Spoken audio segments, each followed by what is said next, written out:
Welcome to this edition of Talk with TAS. Talk with TAS is presented by DQ Consulting LLC, empowering individuals and businesses to grow with clarity and confidence. Today's guest is Tina Brown. Now, an early childhood educator, emotional wellness advocate, the founder and executive director of Kamp Joy, and a certified Life is Good playmaker. For more than 20 years, Tina has helped thousands of children and families develop resilience and hope through Kamp Joy in Mississippi. Today, she's also using the WRAP ticket distribution program as an innovative way to create sustainable funding so that her mission can continue reaching children for years to come. Tina, welcome to Talk with Taz. Thank you. Thank you for having me. It's just a pleasure to be here. Well, Tina, I am so glad I get a chance to introduce you to my audience.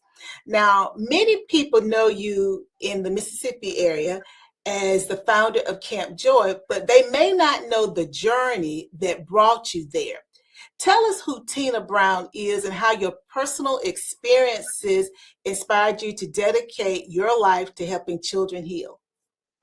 Well, first of all, this is Kamp Joy is really who I am. It was always inside of me.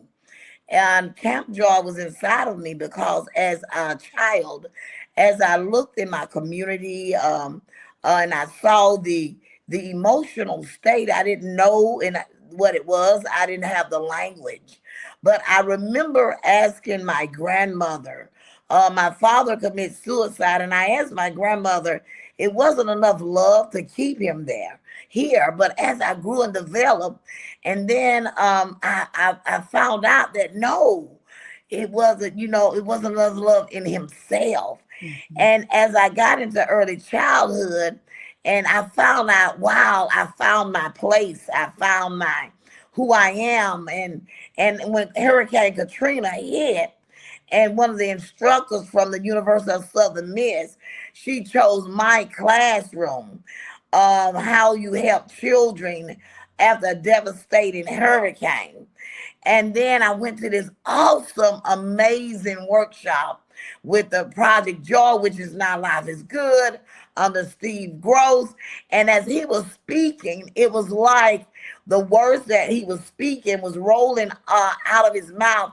I already knew the language. I just didn't have anyone to speak it. It was like I already knew this stuff.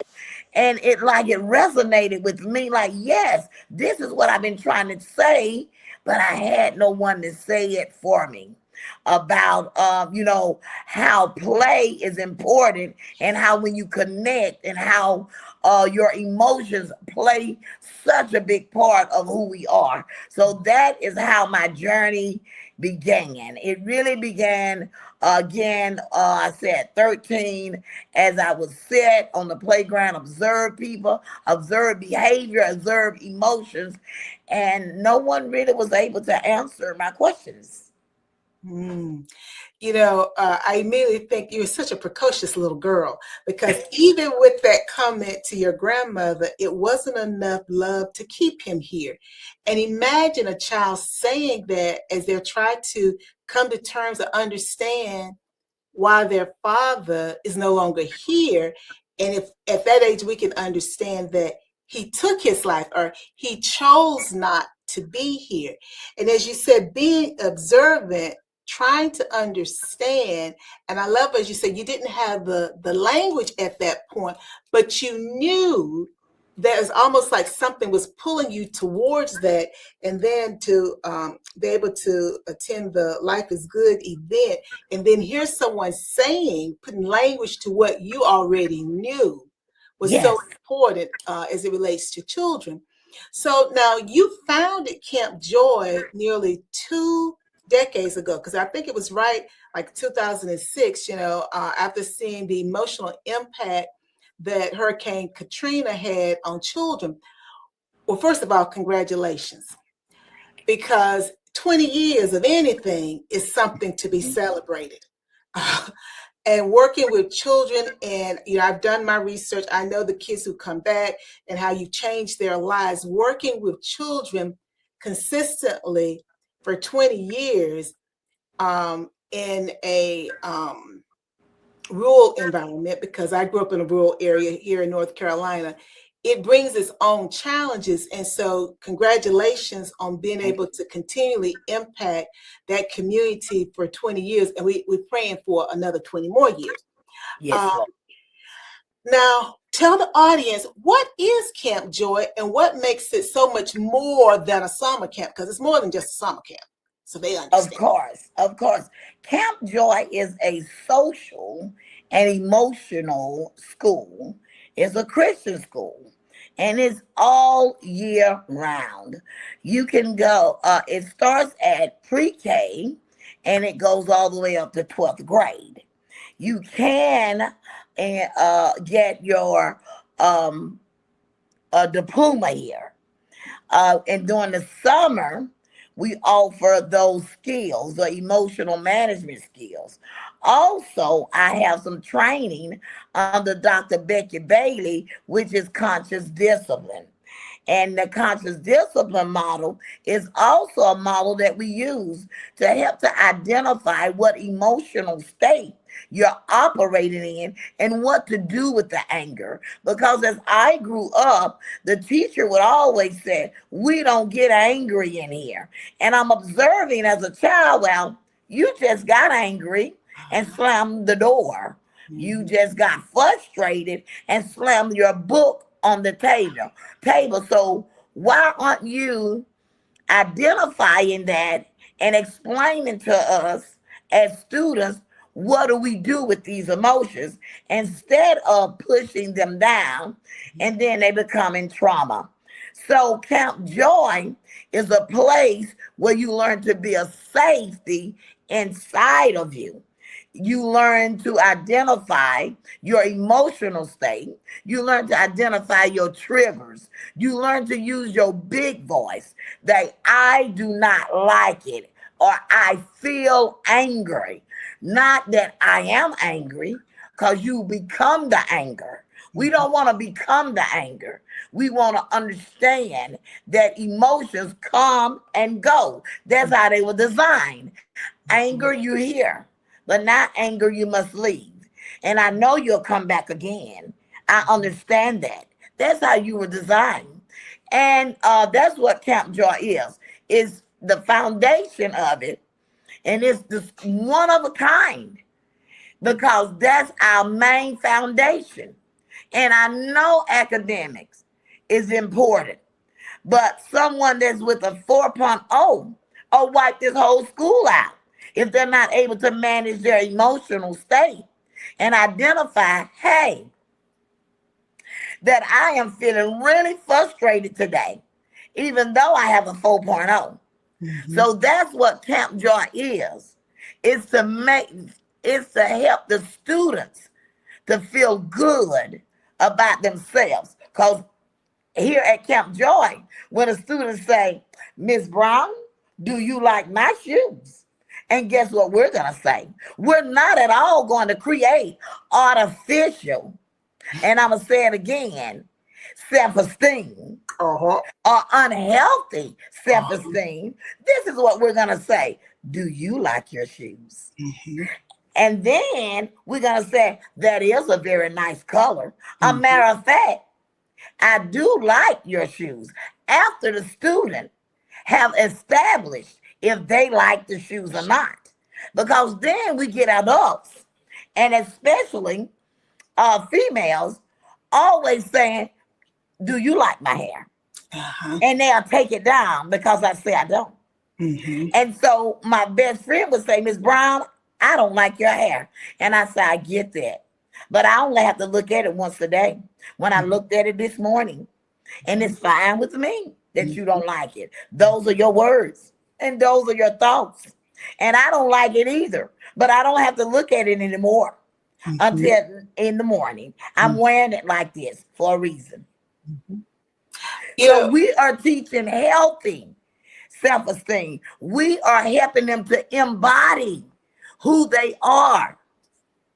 And we are helping them to identify their true identity, their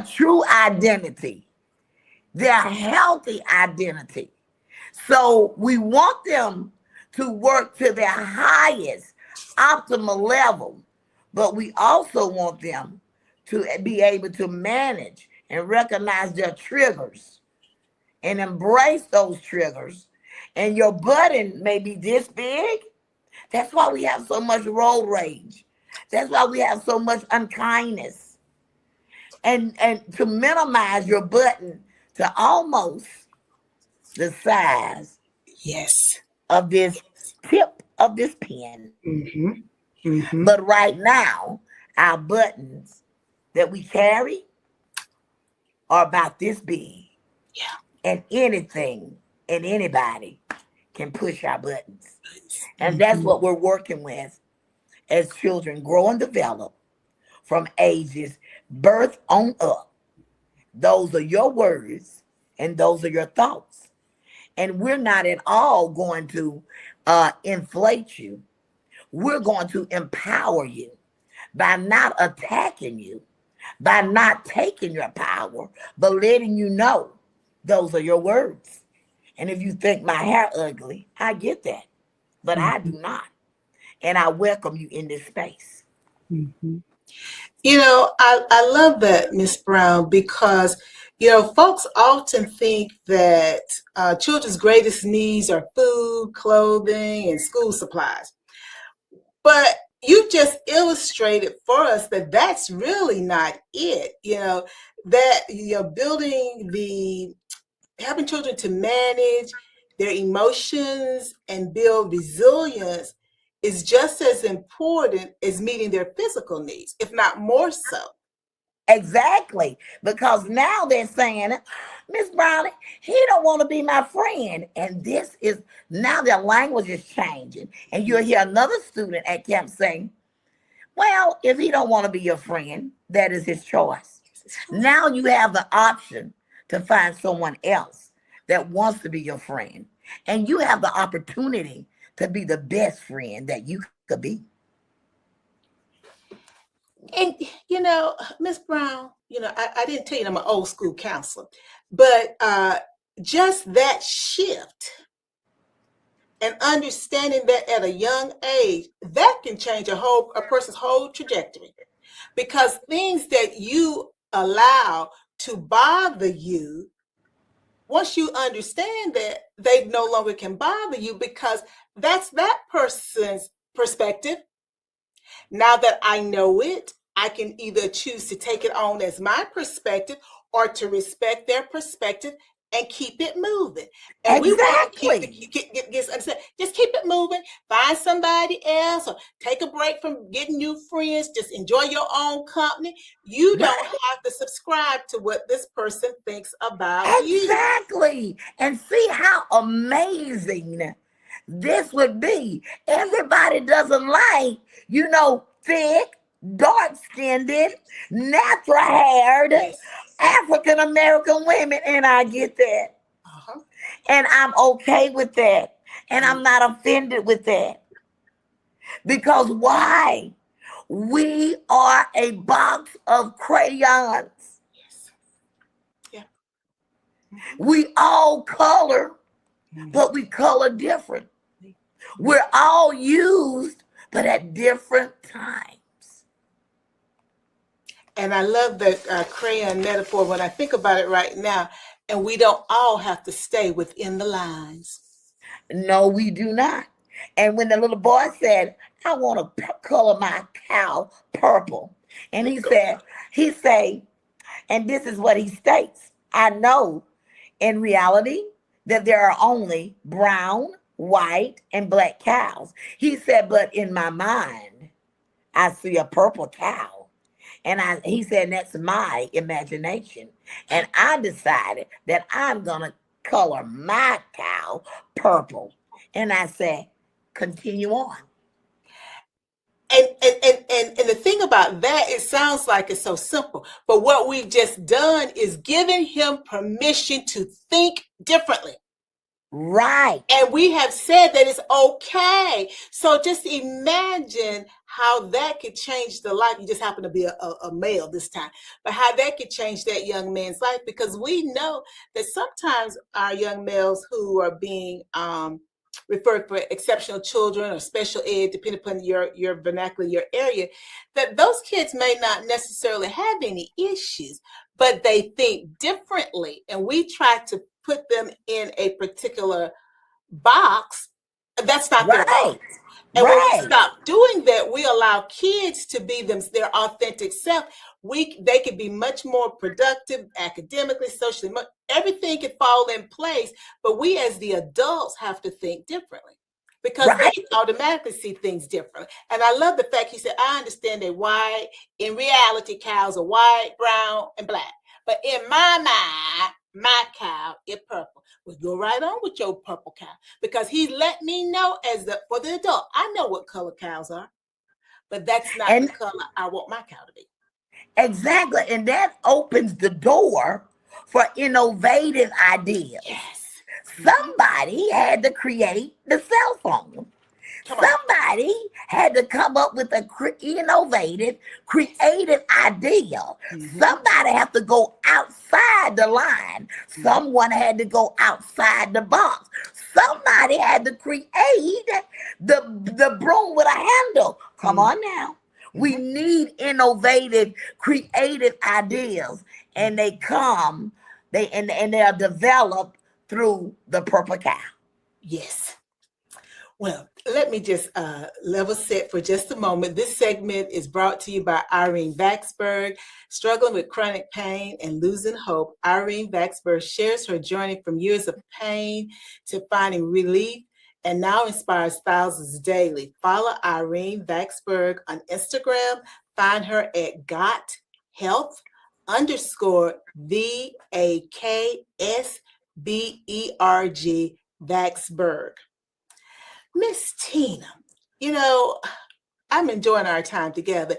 You have worked with schools, families, in correctional facilities, and I think thousands of young people over the last 20 years.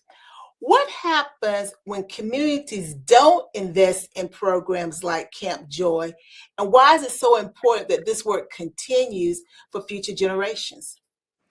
It is important because research and evidence-based research they've discovered that it decreases unaliving oneself. It decreases bullying, because what happens, bullying is when someone power has been taken, stolen, decreased. And bullying is on all levels, in all professions, at all ages, in the home, outside the home, in school, in businesses, professionals. So this helps. This also helps with uh, regulating self-esteem. This helps with depression. It helps with coping when there's a loss, when things are not going your way. Being able to deal with not able to tie your shoes, from the loss of a job, from dealing with not able to meet the demands of just being able to get gas in your car. The shift in and so many different things that we're dealing with in school, what we're seeing on social media, even the crisis that we're seeing, dealing with something like natural disasters.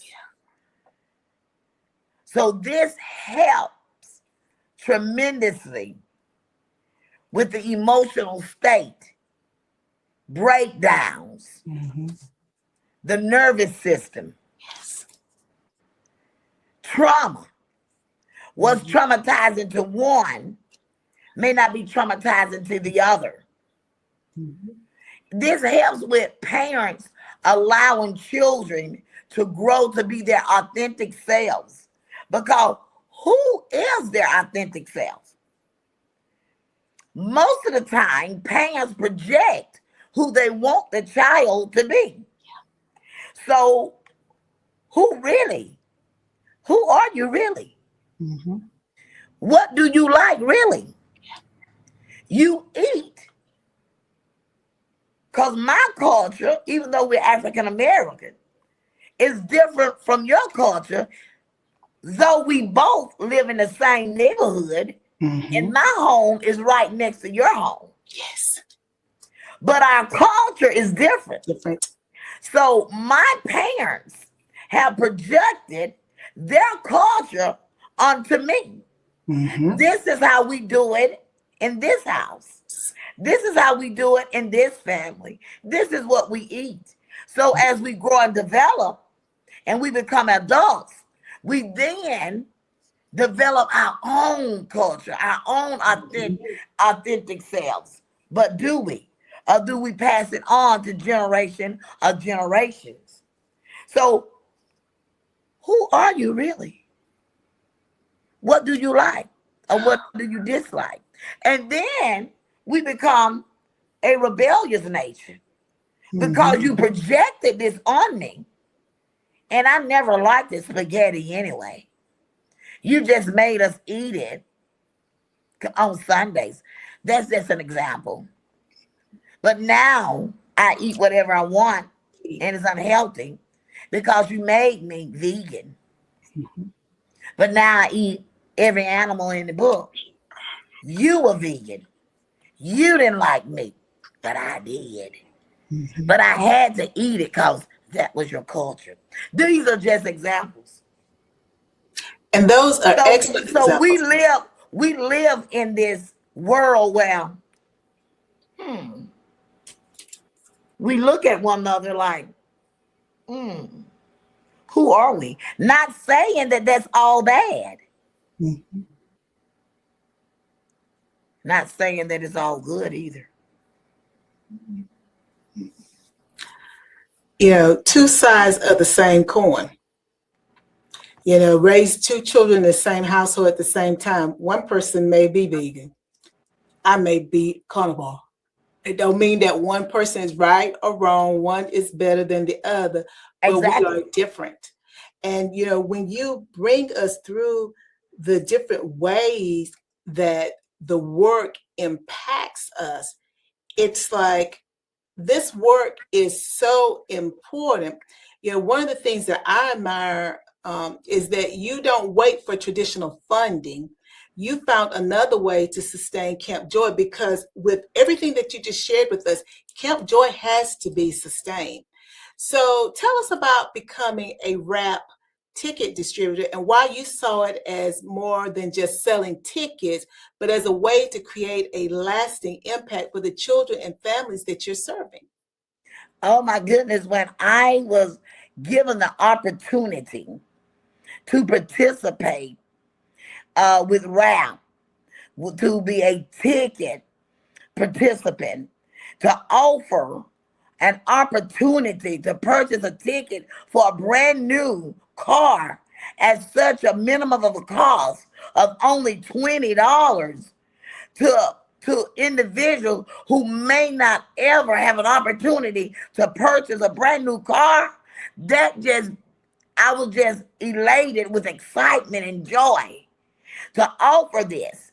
And not only that, at the same time, I didn't have to do any legwork, but just, hey, we are offering tickets for such a minimum cost of $20 for an opportunity to put your name not only for a new car, but then it's also going to be in the drawing for $1,000. And then, and if you don't get the $1,000, it's going to be another drawing for $500. You have three opportunities. And not only that, while Camp Joy, because that's all we do, we do fundraisers. And our is fundraising difficult? You bet. Is fundraising something I enjoy? No, I do not. Not in a community where the population is 500 or less, and our school only have what the public school 200. So it's challenging. Mm. It is my least favorite thing. But do I have to do it? You bet. Are we federal funded? No way. Are we state funded? Certainly not. Mm. Do we have a few sponsors? Yes, we do. So we have to do what we need to do that is safe, that is within the guidelines, that is honest, and that is fundraising. Fundraising and some sponsorship. Again, we said safe and honest. So RAP gave us an opportunity where, and I am just not only to help Camp Joy, but to offer this to somebody that may never be in the position to drive a brand new car where the taxes and fees are already taken care of for them through Mitsubishi. And I thank RAP and Mr. Dale Dockery for this opportunity. And it's a way to help Camp Joy to continue this mission, this journey. And as I say on all of my social platforms, thank you for those that advocate for it. And those that don't and may not understand it or may not even think that this is important. I get that and I understand it. And I wish you well. Because everybody don't get it. Everyone is not going to advocate for social and emotion. Some people think it's rubbish. Some people think, no, this is not as important. But I do understand that all nonprofit is important work and it's helpful work. And I understand if you don't get it. If you feel like, hey, that A's and B's are more important. I'm not saying that A's and B's and emotional health and emotional wellness and emotional management is more important. I'm just saying they are just as important. The holistic part of a human being. That is what helps make up the human being. So I thank RAP.